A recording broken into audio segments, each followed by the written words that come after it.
Thank you for tuning in today for Crossroads Recovery Centers. Today we actually have a great topic. It's on how to manage your cravings and urges. Last episode we kind of taught you what a craving is, how it looked like. Now it's giving you the basic tools necessary to be able to manage your craving. Now there's not a substitute going to therapy or individual counseling for alcohol and drugs. However, we want to give you the basic necessary tools in order for you or a loved one that might have a substance use problem to cope with the craving.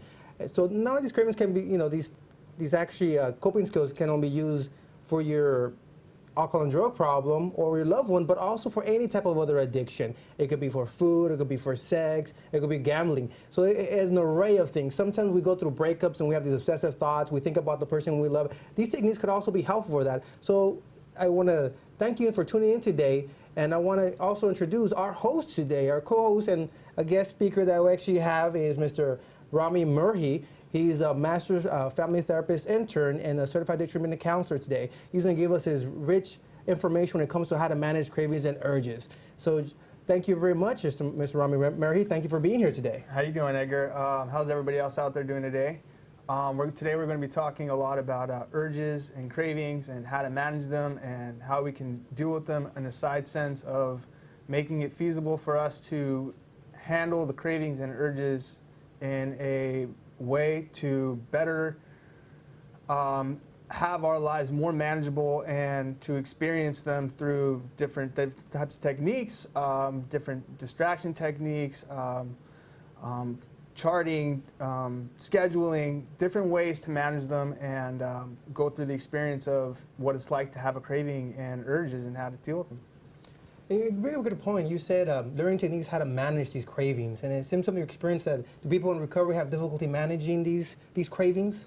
Yeah, they all. You know, from my experience, cravings and urges constantly often happen when people are going through addictions, and it's inevitable because people that actually do addictions will have cravings and urges, and most of the time they say, "Hey, Rami, I don't know what's going on. I'm having these feelings, and I don't know what's going through my body. I don't know how to manage them. Are they normal?" They are completely normal, and the way you manage them is various techniques of how you're going to make things do. And so, a good point is we talk about different management techniques, and I know that you brought up some really great ways, or we're going to bring up some great ways of actually managing cravings. In your experience, what do you think is one of the techniques you've helped your clients with that's been the most effective, or maybe a list of 2 or 3 that have been effective helping clients? Well, first off, one of them is going to be distractions. Distractions is taking your mind off of the actual moment and of having the craving itself. So you want to distract your mind, take your mind away from it, because if you're into the moment with the distraction, then you're evading the craving. If you feed into the craving is going to last a lot longer. It's going to be more intense, and that's exactly what you want to try to avoid. You really wanted to take your mind off the onto a distraction. It could be thinking of something different. It could be doing something else. It could be moving somewhere else. It could be anything possibly you can think of that'll take your mind away from the actual feeling of the craving or urge. One thing that I hear a lot of clients say, or a lot of individuals that are in recovery, is, it doesn't bother me. I know a thought is a thought. What has you been experienced with individuals that actually keep those thoughts for a period of long time, say minutes, hours, and sustain those thoughts when it comes to drug using? Well, the thoughts that come along with it, so when they have those immediate thoughts of the cravings and urges, the more they feed into it, the longer they're going to last, the more intense they're going to last, the more of a craving they're going to have, and sometimes the thoughts can take off and run away on them and get even worse and worse and worse, and they can have to the point where they eventually start feeling like, oh no, what am I going to do? Do I really want to relapse? Is that what's going to happen for me? So the more likely someone think about drug using, the more likely they're going to go do it? Absolutely. So the more likely they think about it, the more likely they're going to feed in their own intensity, thinking about it, and they can almost like fueling a fire for their thoughts.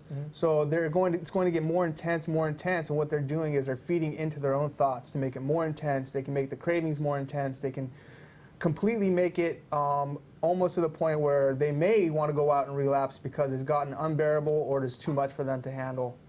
Okay, and that's a good one. That's a good technique. Is there any other techniques that you've taught your clients? Yes, there's something called the coping card, and the coping card is where you make a bunch of flashcards and you can put on there why you're not going to want to use today, what's going to stop you from using on the cards, and when you get into trouble and you start to have a craving and a feeling, you can pull out these little flashcards that you have with you and you can flip through them, almost like a Rolodex, and you can see different things on there that really want to make you not use. What's going to stop you from using? What's your motivation? What's going to be there to give you guidelines on helping you to not want to use today? What can you put on that card? What's going to help you to stop using? I want to feel better. Different types of things you can put on there that are going to make you feel better, and that's what you want to pull out in the time of need. If you pull those out in the time of need, you can actually flip through them and you can get an idea of where you're at. Okay, and that's a great point, is having this little, it's like a little safety card with you. And we're actually going to have one today as an example so you could see how what a coping card looks like or a flash card looks like, so that way you could manage with. Any other ones you've mentioned or talked about to your clients? Yeah, there's different types of imagery techniques that you can use. There's different types of activity scheduling you can use.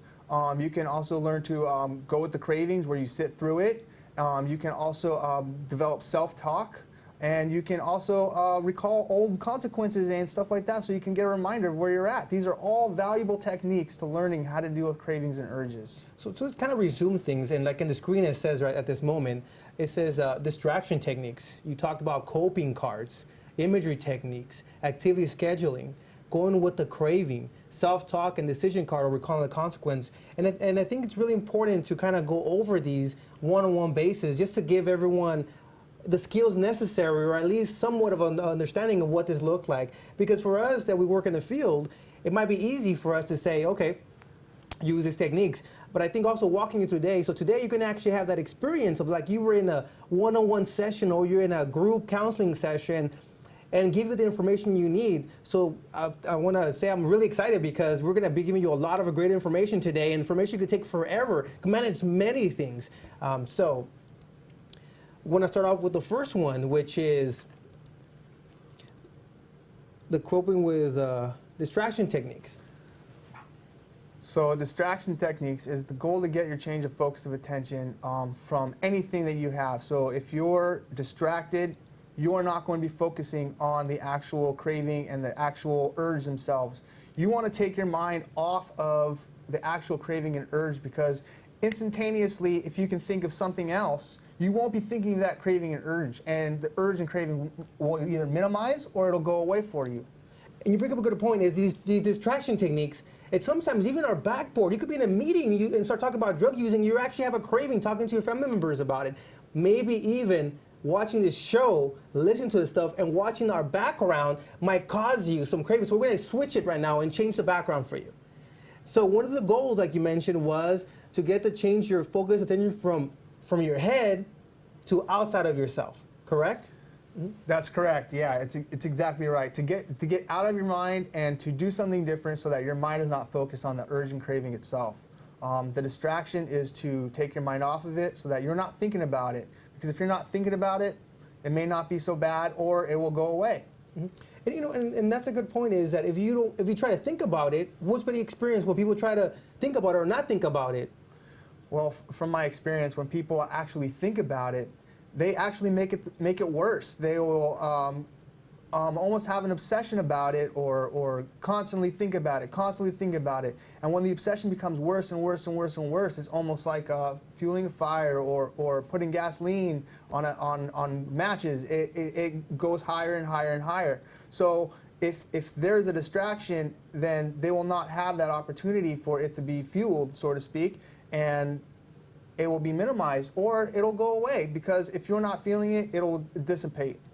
And just, I guess, just to kind of summarize what you just mentioned, is that the main goal, or one of the goals for these distraction techniques, is for us to get out of our heads, do something physical outside, and get our mind distracted. If I understand you correctly. That's correct. Change your automatic thoughts, change your physical distractions, everything for that. Yeah. Okay, so I guess I understand is how, pretend you, the viewer, is your client. How would you guide him or her in this technique? Well, first off, I would have them either describe something. You can go out, you can describe something different, you can take your mind, focus on something different, you can take a mindful meditation, you can look at something and take a notice of your 5 senses. You know, how does it feel? How does it taste? How does it smell? What does it look like? What's the fine details into it? Finding yourself having the distraction of being something so minute and concrete will actually help you to minimize and focus the cravings. Also, you can have some kind of conversation with somebody that you know. You could talk to a sponsor, or you can have a counselor, a therapist. You can go for a walk. You can go to the library. You can start cleaning. You can read something that might be taking your mind off of it. Anything to distract you from having your mind on the actual urgent craving is going to help you to either minimize or to not have the urgent craving anymore. So I want to do something with you. I want to get a free session today with you. I want you to guide me through one of these sessions that you have, and maybe in a minute. So helping me, because talking about all these cravings is giving me actually a craving. So I want you to help me how to distract myself at this moment, so the viewers could see firsthand how this works and the effectiveness of this. So is it okay if we do a role play? Absolutely. Okay. Okay. So Edgar, what kind of craving are you having? You know, I'm thinking about alcohol right now. Alcohol. Mm-hmm. And how bad is it for you on a scale of 1 to 10? I think like a 7. 7. Yeah. Okay.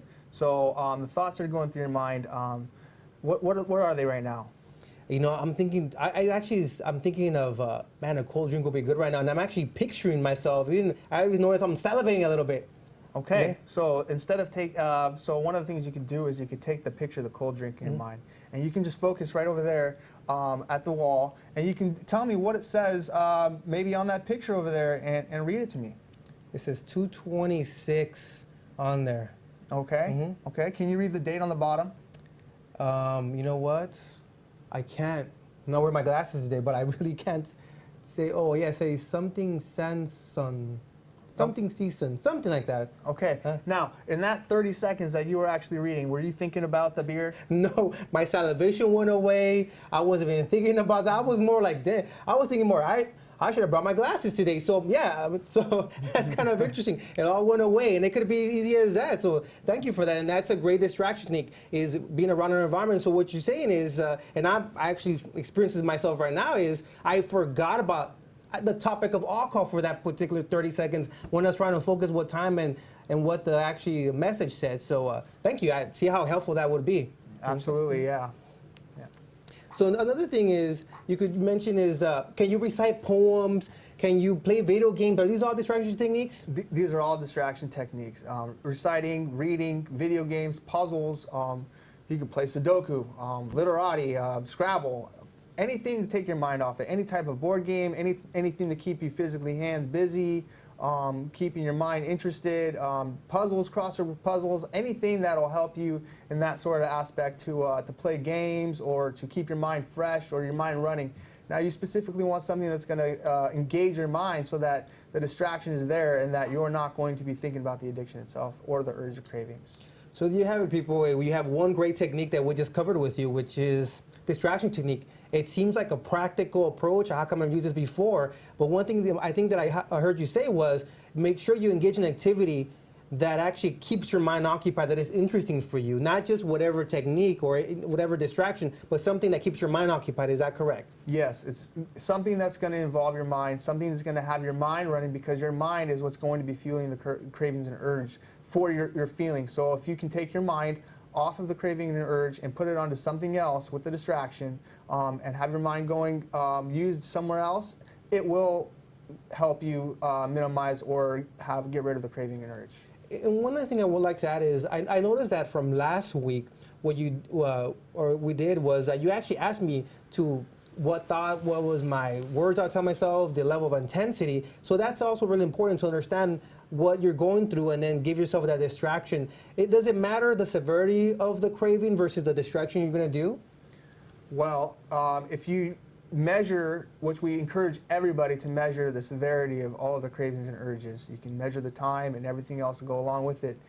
So if you are having a severity where your urges and your cravings are high, you can do something physically different. You can go for that walk. You can get your mind going, play a sport.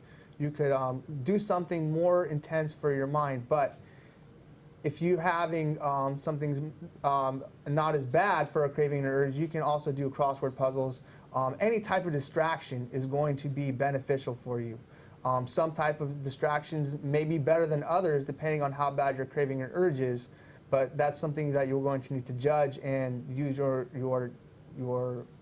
manageable skills and techniques on how you're feeling and what you can do to distract yourself. So, and to summarize, it depends on your own physical, craving, how you experience it. But one thing see if I hear it correctly is, if you have a higher intense craving, you recommend to do maybe a physical exercise or distraction that really maintains your mind occupied. Absolutely. Especially for the more intense ones, you want to do something more intense for the mind. You want to get your whole body going into it.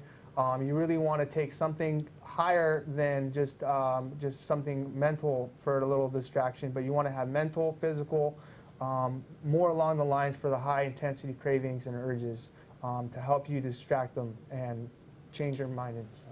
And good point. Now that you bring this up, really brings a lot of questions. Is one of the comments I would like to say is I can see how a lot of people distraction techniques might not work because they might be doing the wrong distraction for the particular craving style. So that's a really important to understand is that if this distraction technique is not working for you, then maybe you have to change your distraction to a little bit more intense, something that fits the level of craving that you're having, and that will be very beneficial. And another thing I do want to switch courses a little bit is this concept of having a flashcard, a coping card. I find it interesting. What do you write in this flashcard or coping card? Well, these coping cards are meant for you to have some type of motivational comments for yourself, reasons why you want to get sober, little helpful tidbits for you to feel better for your cravings and urges. It's going to help you manage your thoughts when you really have the cravings and urges to want to go use. It's going to remind you of why you're not going to use and what the cravings and thoughts are going to do and why you're having them and that they're completely normal and that they won't last very long and that these things can help you to not want to use. One of the things I hear a lot, it's in my head, I don't have to write it down. What do you think of that statement, I don't have to write it down? What's your recommendation? Well, we always say, I don't have to write it down. But the fact of the matter is, it doesn't become concrete until you write it down. As soon as you write it down, then it becomes visible, it becomes hardened, it becomes something stable, it becomes something that you're going to have right in front of you that you can see and touch and you can check off, and it's physical. Things in our mind that we often forget, we often have memory lapses, even addiction or not, you still happen to have memory lapses. I know I forget sometimes too. But when I write it down, I have a checklist. I have something I can look at, something concrete, something I'm going to follow through with, and that's the most important.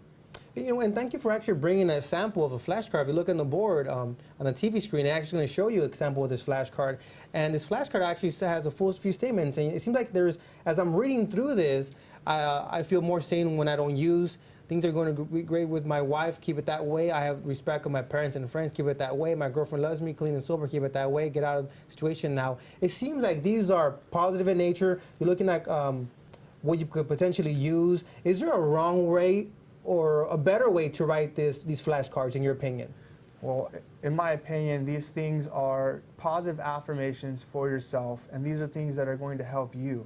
So you want to figure out things that are going to be beneficial for your thought of mind of what's going to help you motivate yourself to not want to use, remind you to not want to use, remind you that the cravings and urges will go away, remind you of how cravings and urges are going to be part of addiction and how you can get rid of them. And that's a good point. I think one of the things I do want to actually vocalize is that important when you're writing your coping card, flashcard, get professional help. I know we're providing this information, you can write it yourself, but I do highly recommend that this will not be the substitute for alcohol and drug counseling or individual therapy. This will provide you the skills necessary, because we could say, well, we at Crossroads Recovery Centers, they had a showing on how to do a flashcard. Yes, these are the basic skills, but to personalize, to give it meaning, to make it the most beneficial coping card that you can have, I really recommend for you to actually go to a therapist or someone that is actually been trained to do this to kind of help with, even though it might seem basic and simple to do, there's a lot of thought that goes into a flashcard. What are your comments on that statement? I think that everybody here should have their own type of flashcards and their own type of ways and thoughts of what they're going to use, but I also think that professional help in any type of recovery is very important. Okay. And one of the things I want to move on to is this concept of actually your imagination. Can we use our imagination to get over cravings, to manage cravings? What's been your experience about using this concept of imagination? Well, there's a few different types of imagery techniques that you can use. Imagery focusing is one of them. Negative image replacement's another. Positive image replacement's another. Image rehearsal is one, and image mastery is another one. For example, image refocusing. So if you're having the idea of thinking of using, you can actually take that thought and substitute it with something else. So if you are having the thoughts and cravings for the urges, you can think of a stop sign. If a stop sign is going to be something beneficial, it's going to pop back in your mind with the stop sign, and it's going to remind you to stop. To stop, wait it out. It could be higher power. It could be your kids can be there. So it could be something that's going to stop you from having the thought and cravings of urges and to use, and it's going to be something to redirect your mind into why you are not going to use again. And I see you brought on a TV screen, you brought on an example of what these imagery rehearsing you mentioned. The one I'm really interested in is the one image mastery. This concept of thinking about going to a higher situation, which we've mentioned before, is a place where you have cravings and urges, and rehearsing your mind successfully overcoming this. What's been your experience with this actually exercise? Well, image mastery is very important. Let's say you're going to go to a wedding, for example. Okay, friends are getting married, you're going to a wedding. Is there going to be an example where you go to alcohol is going to be there? Sure, there's very well possibly could be alcohol. Image mastery is where you're going to think of yourself and rehearse the images of somebody being there, offering you that drink, and how you're going to tell them no. What are you going to say to them? Are you going to tell them, hey, I'm sober right now, I'm in AA? Are you going to tell them, hey, you know what, I don't drink? Or are you going to tell them, maybe, hey, I'll take one? These are the things you have to think of, and you have to master, practice telling them, rehearsing them, maybe rehearsing in the mirror, telling them how you're going to be sober today and how you're not drinking alcohol and how you're going to master the situation at hand and evade the situation. You know what, I do want to comment, and actually I want to say something, is that I would like to go through one of these with you. I'm getting some free counseling here, but it's also important to see the experience. I want to do an image mastery technique. I want you to guide me through this experience, so viewers out there can see, hey, this is not just something Rami's talking about, but it's something that actually is doable, and it's something a trained professional does. Not just anyone could actually do this technique. So I have a higher situation coming up on Wednesday. Okay, Edgar, let's try this out. Okay. So what type of situation do you have coming up on Wednesday? It's actually being my wife's birthday. Okay, it's your wife's birthday. Will there be alcohol at this party? Yes, there will be alcohol at this party. Is there anybody there that you think you might have contact with that may want to ask you to have something to drink? My wife. Your wife? My wife, yes. Okay, so let's think about this situation here. Tell me what's going to happen when you first walk into that party, and what point do you think that your wife is going to ask you if you want to drink? So I think what's gonna happen is I'm gonna walk into this party slash restaurant, and there's gonna be people drinking. I'm gonna see them right to my left. There'll be a bar, and then wife is gonna want possibly an apple martini, Grey Goose. I think that's what she's gonna order, and then she's gonna look at me and kind of give me that look. Do you want a drink? Okay, so at that point in time, when she turns around to you and she looks at you and she says, "Would you like something to drink?" What's going through your mind right now when she says that to you? All right, let me close my eyes. I'm thinking I shouldn't because I'm driving and I don't want to risk anything.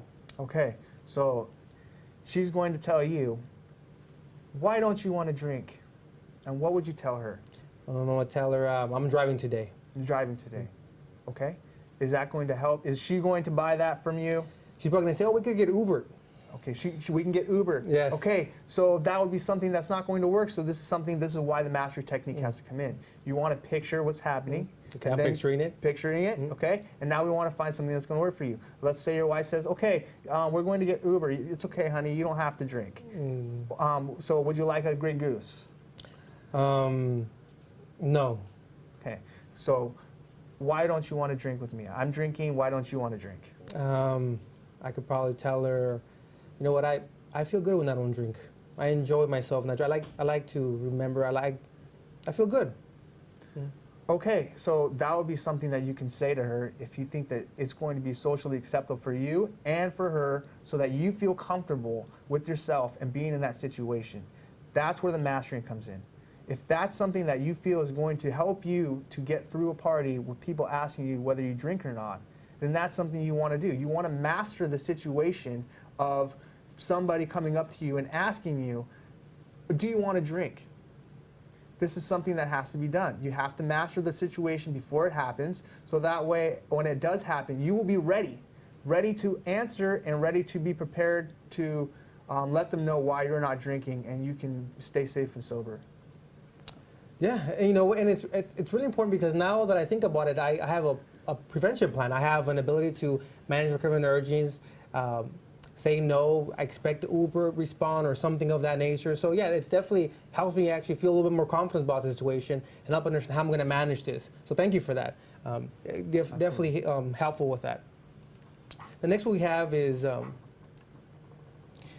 really important to look at is activity scheduling. How does activity scheduling actually help us manage cravings, or how someone in alcohol and drugs recovery manage cravings? Okay, so activity scheduling is very important as well. Okay, so when you have when you're charting on the severity chart of how severe your cravings and urges are, and you're marking down what time of the day you have them, where you're having them, the location, how bad they are for you, and what they're feeling like, you can actually plan your day ahead of time. So if you have a full day of scheduling, you can go through, you can mark down what you're going to be doing hour by hour, keeping yourself busy so that you can know that if your mind is running, if you got things going on, you're not distracted by boredom, the urges and cravings will be very minimal, or you can know where you're going to be so that way you can deal with them when they happen. You don't want to be somewhere where you're going to have a craving and urge and not know what to do, almost like an escape plan. So if you're, let's say you're at school, or you're at work, or at a parent's house, or at a baseball game, and you have that craving and urge, what's going to be the escape plan? How does scheduling help is going to help you to manage your time in order to know where you're going to be when you have that craving and urge. Where am I at when I have that? I can also schedule my planning and have my charting go on, and then I can say, hey, look, you know what, 7 o'clock, I always get a craving and urge at work. Work is a big thing for me. I'm finding myself, whenever I go to work, I get that craving and urge. I'm planning my day ahead of time. What's the escape plan? What's going to be for the scheduling? How is it going to be effective to keep my mind running and off the craving and urge? And you brought up a good sample for us, and here in this TV screen, you're going to see actually a sample of an activity sheet. And I noticed as I'm looking at your daily planner that you brought in, it has a daily planner, has SMART goals, which I believe stand for specific, measurable, attainable, reasonable, time limited. So that means you could actually know that you're accomplishing this goal, the day, the date, And actually, from 7 in the morning, it seems that all the way through 11 p.m.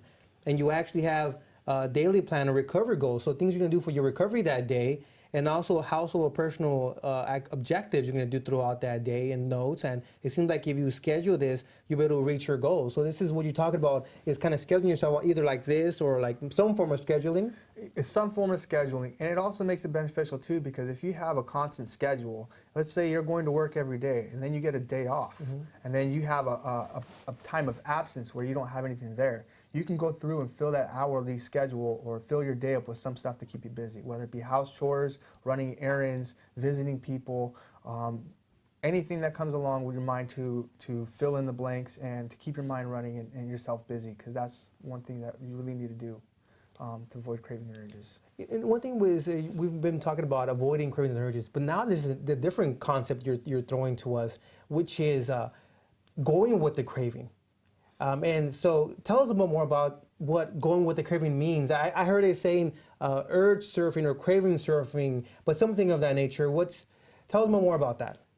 So going with the craving is letting the craving occur, letting the peak pass, and experiencing it without fighting or giving in to the actual craving or urge itself. As we know, gaining control of the urge and feeling it is going to be very helpful and beneficial. You want to find yourself someplace safe. You want to chart and know what the craving is feeling like, and know where your body's feeling like and how intense it is. You really want to make a difference in being there through the moment and sitting still. Cravings can last for a minute, they can last up to an hour. By being in a safe place by yourself, you can sit down, you can take a meditation, you could redirect, you can have that spot where you're sitting through the actual craving itself and experiencing the craving.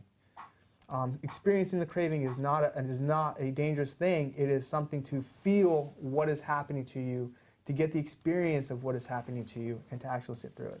So as we look at the TV screen, we're going to have what's called going with the craving, and it's something questions to ask yourself. Focus on the area where your craving occurs.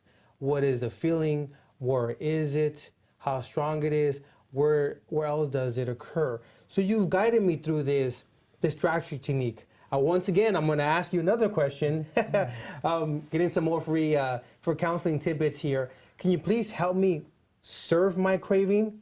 Because you've mentioned how to distract it and go away from it. Can you walk me through how to feel it and not run away from it? Yeah, we can try something like that. Okay, so how bad is your craving? I think like around an 8. Okay, it's around an 8. Okay, so we're going to try going with the craving, okay? So go ahead and close your eyes, okay?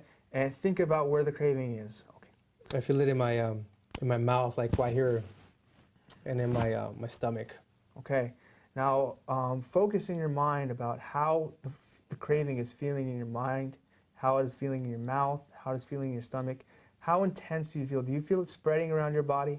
Yeah, I feel it now going to my my chest, my neck a little bit, my arms. I can feel definitely the tension and the saliva accumulating. Okay. Now try to think of something else happening and imagine yourself releasing the tension throughout the body where you're feeling the tension for your craving. I feel it. I sense it. Okay. How does the craving now? Is it getting better? Yeah, as you mentioned, feel it and kind of just let it go, and it kind of seemed like it just kind of went poof, like it kind of went off a little bit, like the intensity kind of went down. I still feel it, but not as intense as I first tried to avoid it. It seemed like it just kind of went down a little bit. I could feel it less. It went, and I could still feel a little bit on my mouth, but my stomach kind of went away a little bit, and then my shoulders kind of went away. And that's good. That's just an example of how it works. But at the same time, if your craving is stronger and you sit through it longer and you manage, you notice how strong it is, where it's at, how to release it, what's happening to you, what the feeling is like. You'd really take a notice with it. It'll most likely diminish or go away. And when you actually do that, you can actually take the distraction, take your mind off of it. Thinking about just where the feeling is, how strong it is, what's occurring for you. So if just by doing that, you can actually distract yourself and sit through the craving, and the craving will actually pass. So the thing is, using this concept of self-talk to manage cravings. Please tell us more about that and your experience using self-talk to teach clients of yours to manage these cravings. Well, self-talk, it's where you can understand and identify automatic thoughts. These are things that you want to do, like an automatic thought would be like, I have to use now, or if I die, I don't want to use, or I can't handle this feeling, or I can't do anything else until I use, or just one more time, or just one more drink, or no one will find out, or I'm only harming myself, or just one more hit and I'll stop, or just anything like that. These are all the automatic thoughts that you can identify. These are all the automatic thoughts that you want to change in self-talk. Change your talk to a positive one. You want to make it personal. You want to do present tense. You want to make it positive. Repeat that again. You want to make it personal. You want to make it present tense, and you want to make it positive. For example, I enjoy being in recovery and how I feel. Use the word I, use the word present tense, and it's very positive. These are the things you want to do when you do self-talk to change the automatic thoughts that you're having. So, self-talk is very, very positive. Self-talk is you in the I, and self-talk is what's happening now.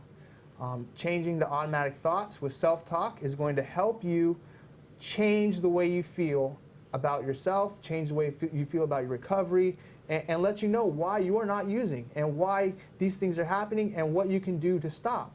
I don't want to change right now because I have a family. Great example. I don't want to use right now because I have a good career going, or I don't want to use right now because I'm in AA and I feel good about myself. All of these things are great self-talk. Changing your mind for yourself and having yourself in a very state of mind of positive influencing yourself to change the craving and urge is going to help you to manage and change your thoughts. So as brought up in the TV screen right now, it's kind of going to review, because I think it's really important to understand this concept, is the 3 rules, is the PPP, personal, present tense, and positive. So as you're changing that self-talk from I want to use to is I enjoy my recovery and how I feel. So having that quick change, stopping, has been your experience to help out those that are suffering from cravings at that moment and urges. Absolutely, it's a huge one. This is one of the ones that actually I hear a lot of good things about in groups and from a lot of clients that I've dealt with and worked with. So a lot of times they'll say, when I have that moment of I just want to take one more hit, or I just want to just have one drink and I'll stop, they change their positive thoughts. So you know what? I'm not going to have a drink today. I'm feeling good about myself, and right now is not the time for me to drink. I'm in AA, or I'm working on myself. I'm in recovery. This is not time for me to drink. These are things that people will say to themselves, and self-talk is very positive. So when they hear the positive affirmations from themselves, they're almost talking to themselves in their mind, letting them know, hey, we're doing good right now. There's no need to go take that drink. We know what happens. And one of the things is you actually brought up this this concept of kind of decision balance, and I want you to walk us through it in the TV screen, because it's really important for everyone viewers out there to understand how do you do a recall the consequence, how do you do this decision balance. So if you look at the screen right now, you mentioned this is how you would draw it out, correct? That's correct. So tell us how you just do this. Okay, so you have 4 boxes. You'll have using drugs on the top. You'll have not using drugs on the right. And then on the left, you'll have advantages and disadvantages. And you're going to write a list of items, people you have lost because of using drugs. So for using drugs, the advantages is relieving stress, forgetting about the problem, improving sex, all for a moment. For the disadvantages, it's going to be withdrawal symptoms, no way to deal with stress and boredom. Self-esteem will eventually suffer from not taking control. When you're not using drugs, the advantages are keeping respect and feeling better, getting off of parole, gaining self-respect, getting my life back in order. Not using drug disadvantages, having to deal with problems, having to feel negative feelings and emotions, Face reality of life. Remove negative and unhealthy relationships. All of these things on the list are a way to have for non-using and using, and the disadvantages and the advantages, so you can see where you're at and why and what you're not using for. Mr. Murray, any final thoughts? Well, the bottom line is urges are common and normal. They are not a sign of failure. Instead, try to learn from them about what you're craving and what your triggers are. Urges like ocean waves. They get stronger only to a point, then they usually go away. If you do not use, your urges will be weakened and they will eventually go away. Urges only get stronger if you give in to them. Don't fuel into the urges. You can try to avoid urges by avoiding or eliminating the cues that trigger them. So in other words, try to avoid all urges and cravings and distract yourself. So one of the things we did talk about is, and kind of review of what we kind of talked about today is, if you look up on the TV screen, it kind of shows you that we've talked about distracting techniques, talk about how cravings and urges, urge surfing is writing with, like you taught me, and also recalling negative consequences, talking yourself through the urge using self-talk, distraction techniques, logging your cravings, we talked about that in the last sessions too, and daily planners. We used to talk about flashcards.